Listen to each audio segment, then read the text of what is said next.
बच्चों, आज हम पढ़ेंगे कक्षा 8 सामाजिक अध्ययन के अंतर्गत संसाधन एवं विकास विषय का चौथा पाठ कृषि। और हम आपको बता रहे हैं अभ्यास प्रश्नोत्तर के अंतर्गत इस पाठ से संबंधित प्रश्नों के उत्तर। पहला प्रश्न है आपका, निम्नलिखित प्रश्नों के उत्तर दीजिए। और प्रश्न क्या है? फर्स्ट है यहाँ पर, कृषि क्या है? तो जानते हैं आप कृषि क्या है। उत्तर लिखेंगे, कृषि फसलों, फलों, सब्जियों, फूलों को उगाना और पशुपालन संबंधित सभी क्रियाएं कृषि कहलाती हैं। कृषि एक प्राथमिक क्रिया है। तो इस प्रकार से आप अपने पहले प्रश्न का उत्तर लिख सकते हैं। देख रहे हैं ना आप, ये है आपका पहला प्रश्न और उसका उत्तर। इसके बाद बच्चों अगला आपका प्रश्न है सेकंड वाला, उन कारकों का नाम बताइए जो कृषि को प्रभावित कर रहे हैं। तो कौन कौन से कारक हैं बच्चों? उत्तर में लिखेंगे, कृषि को प्रभावित करने वाले कारक नंबर 1 स्थलाकृति, नंबर 2 मृदा और नंबर 3 जलवायु। समझ गए ना आप? इसी प्रकार से आपने पाठ में पढ़ा होगा बच्चों। तो ये है इसके कारक। इसके बाद अगला है आपका थर्ड क्वेश्चन है यहाँ पर, स्थानांतरी कृषि क्या है? इस कृषि की क्या हानियां हैं? तो चलिए जान लेते हैं उत्तर। उत्तर में आप लिखेंगे, स्थानांतरी कृषि, स्थानांतरी कृषि में वृक्षों को काटकर और जलाकर भूखंड को साफ किया जाता है। आप क्या करेंगे बच्चों? सबसे पहले आप लिखेंगे स्थानांतरी कृषि और यहाँ पर जो है आप हेडिंग डालेंगे। ध्यान रहे, हेडिंग डालना ना भूलें। इसके बाद आप लिखेंगे, स्थानांतरी कृषि में वृक्षों को काटकर और जलाकर भूखंड को साफ किया जाता है। तब राख को मृदा में मिलाया जाता है। मृदा का मतलब क्या होता है? मिट्टी में। और फसलों को उगाया जाता है। भूमि की उर्वरता की समाप्ति के बाद यह भूमि छोड़ दी जाती है और कृषक नए भूखंड पर चला जाता है। इसे कर्तन एवं दहन कृषि भी कहा जाता है। तो समझ गए ना आप? इस प्रकार से आप अपने थर्ड क्वेश्चन का उत्तर लिख सकते हैं। ध्यान रहे, यहाँ पर आपको हेडिंग लगानी है। इसके बाद बच्चों यहाँ पर लिखेंगे आप हानियाँ क्या होती हैं इससे। तो हानियों में लिखेंगे, नंबर 1 मृदा अपरदन होता है और नंबर 2 लिखेंगे वनों का ह्रास होता है और नंबर 3 पर्यावरण प्रभावित होता है। तो इस प्रकार से आप जरूर लिखें और इसे अच्छे से याद करें। अगला क्वेश्चन है बच्चों आपका, रोपण कृषि क्या है? तो जानते हैं आप रोपण कृषि क्या है। उत्तर में लिखेंगे, रोपण कृषि और हेडिंग डाल के लिखेंगे, नंबर 1 रोपण कृषि वाणिज्यिक कृषि का एक प्रकार है। दूसरा पॉइंट लिखेंगे, इसमें बड़े पैमाने पर श्रम और पूंजी की आवश्यकता होती है। तीसरा पॉइंट लिखेंगे बच्चों, इसमें वैज्ञानिक विधियों का उपयोग किया जाता है। और चौथा पॉइंट लिखेंगे, इसमें मुख्यतः चाय, कहवा, काजू, रबर, केला आदि की एकल फसल उगाई जाती है। ठीक है ना? तो यहाँ पर क्या लिखेंगे आप? यहाँ पर लिखेंगे रबड़ लिखेंगे। यहाँ पर आप क्या लिखेंगे? रबड़। क्या हो गया? चाय, कहवा, काजू, रबड़, केला आदि की फसल उगाई जाती है। तो इस प्रकार से आपका रोपण कृषि से संबंधित जो प्रश्न है आपका, जैसे कि आप यहाँ पर देख रहे हैं बच्चों, इसका उत्तर आप लिख सकते हैं और इसी प्रकार से लिखेंगे। इन्हें अच्छे से याद करें बच्चों। अगला है आपका प्रश्न बच्चों, सरकार किसानों को कृषि के विकास में किस प्रकार मदद करती है? तो आप जानते हैं सरकार मदद करती है। चलिए उत्तर देख लेते हैं बच्चों। उत्तर में लिखेंगे, सरकार द्वारा किसानों को कृषि विकास में मदद, और इसके बाद हेडिंग डाल देंगे आप यहाँ पर। नंबर 1 लिखेंगे, सरकार द्वारा किसानों के बिखरे खेतों को चकबंदी, यहाँ पर जो है चकबंदी लिखें आप, चकबंदी द्वारा एक स्थान पर एकत्रित किया गया है। दूसरा पॉइंट लिखेंगे, सरकार किसानों को उर्वरकों, कृषि उपकरणों तथा कीटनाशकों के लिए आर्थिक सहायता प्रदान करती है। समझ गए ना आप? इसके बाद नंबर 3 लिखेंगे आप, किसानों को उच्च उपज देने वाले बीज तथा उर्वरक आदि उपलब्ध कराकर उत्पादन बढ़ाने में सहायता करती है। नंबर 4 सरकार कृषि उत्पादों के भंडारण तथा वितरण की सुविधा प्रदान करती है। तो इस प्रकार से आप अपने इस प्रश्न का उत्तर लिख सकते हैं। प्रश्न ये आपका, सरकार किसानों को कृषि के विकास में किस प्रकार मदद करती है, और उत्तर जो है आपका यहाँ से शुरू हो जाता है और इस प्रकार से आप अपना उत्तर लिख सकते हैं। पॉइंटों में लिखें बच्चों। इसके बाद दूसरा प्रश्न आपका आता है, सही उत्तर को चिन्हित कीजिए। तो सही उत्तर पे क्या करना, आपने सही का चिन्ह लगाना है। यहाँ पर प्रश्न आपके लिए, उद्यान कृषि का अर्थ है। तो क्या अर्थ है बच्चों, ये जो फर्स्ट क्वेश्चन है आपका उद्यान कृषि का क्या अर्थ है, इसमें जो है 3 ऑप्शन है आपके लिए, गेहूं उगाना, आदिम कृषि या फलों एवं सब्जियों को उगाना। तो यहाँ पर उत्तर में लिखेंगे आप ग वाला ऑप्शन आपका सही होगा, फलों एवं सब्जियों को उगाना। तो इस पे आप सही का चिन्ह लगा सकते हैं। समझ गए ना, किस पे लगाएंगे, ग वाले पे। ग वाला ऑप्शन आपका बिल्कुल करेक्ट है, यानी कि ये वाला ऑप्शन आपका सही है, याद रखें बच्चों। इसके बाद सेकेंड क्वेश्चन है बच्चों, सुनहरा रेशा से अभिप्राय है। तो यहाँ पर 3 ऑप्शन है, चाय, कपास या पटसन। उत्तर में लिखेंगे आप पटसन। तो किस पे लगाएंगे, पटसन पर। ग वाला ऑप्शन आपका सही है, देख रहे ना आप उत्तर में, तो पटसन पे आप सही का चिन्ह लगा सकते हैं। इसके बाद अगला है थर्ड है, जहाँ पर कॉफ़ी का प्रमुख उत्पादक है ब्राज़ील, भारत या रूस। तो कौन सा सही है, फर्स्ट वाला। कौन सा, ब्राज़ील। आप किस पे लगाएंगे सही का चिन्ह, ब्राज़ील पर। तो ये आपका ऑप्शन सही होगा, करेक्ट ऑप्शन होगा ब्राज़ील। इसके बाद बच्चों प्रश्न आता आपके लिए, कारण बताइए। और आपने कारण बताना है किसका, यहाँ पर देख सकते हैं आप फर्स्ट में, भारत में कृषि एक प्राथमिक क्रिया है। तो इसका क्या कारण है बच्चों, उत्तर में लिखेंगे सबसे पहले कारण, और हेडिंग डाल के लिखेंगे प्राथमिक क्रियाओं के अंतर्गत उन सभी क्रियाओं को शामिल किया जाता है जिनका संबंध प्राकृतिक संसाधनों के उत्पादन और निष्कर्षण से होता है। भारत की कृषि में फलों, फसलों, सब्जियों, फूलों को उगाना और पशुधन पालन शामिल है। ये सभी क्रियाएं प्राथमिक क्रियाओं के अंतर्गत आती हैं, इसलिए कृषि एक प्राथमिक क्रिया है। आई ना बात समझ में, ये है आपका कारण। इसके बाद सेकेंड है बच्चों आपके लिए, विभिन्न फसलें विभिन्न प्रदेशों में उगाई जाती हैं। इसका क्या कारण है, तो उत्तर में लिखेंगे सबसे पहले कारण, हेडिंग डाल के लिखेंगे विभिन्न फसलें विभिन्न प्रदेशों में इसलिए उगाई जाती हैं क्योंकि विभिन्न प्रदेशों में स्थलाकृति, मृदा और जलवायु विभिन्न होती है, यानी कि अलग अलग होती है। विभिन्न स्थलाकृति, मृदा और जलवायु में विभिन्न फसलें ही पैदा होती हैं। तो इस प्रकार से आप अपना उत्तर लिख सकते हैं। इसके बाद बच्चों चौथा प्रश्न है, अंतर स्पष्ट कीजिए। तो आपने यहाँ पर अंतर बताना है किस किस में। ये 2 क्वेश्चन है आपके लिए, फर्स्ट है प्राथमिक क्रियाएं और तृतीयक क्रियाएं, और सेकेंड वाला है निर्वाह कृषि और गहन कृषि। तो यहाँ पर आप क्या करेंगे, उत्तर लिखेंगे, उत्तर, और फर्स्ट वाले का पहले लिखेंगे।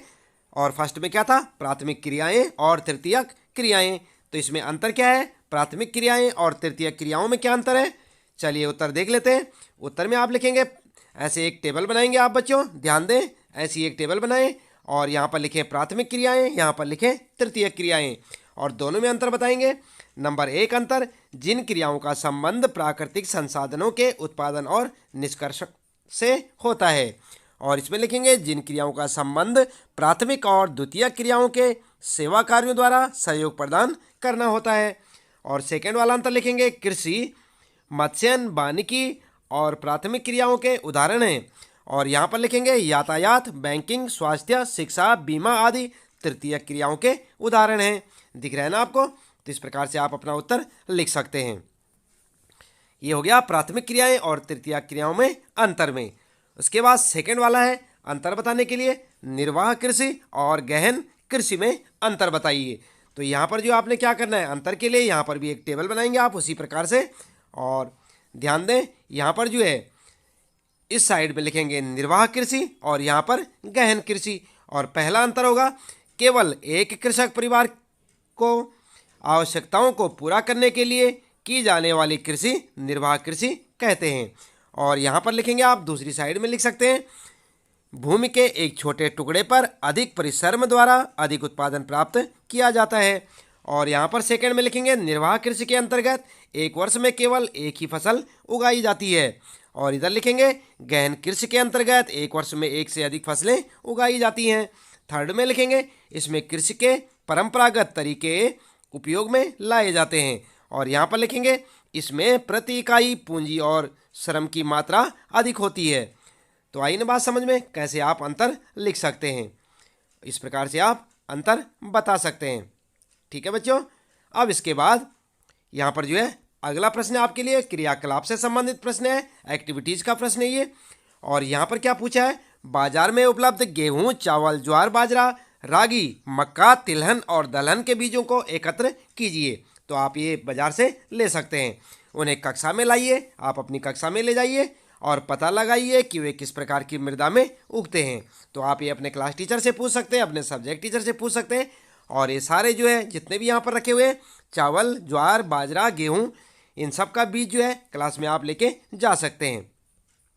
इसके बाद यहाँ पर जो है सेकंड है, पत्रिकाओं, पुस्तकों, समाचार पत्रों और इंटरनेट के संग्रहित चित्रों के आधार पर संयुक्त राज्य अमेरिका और भारत के किसानों की जीवन शैली के मध्य अंतर पता कीजिए। तो यहाँ पर जो है आपने इन सब चीज़ों का सहारा लेना है, पत्रिकाओं, पुस्तकों, समाचार पत्रों, इंटरनेट आदि से, और इसमें जीवन शैली में अंतर बताना है। किसमें?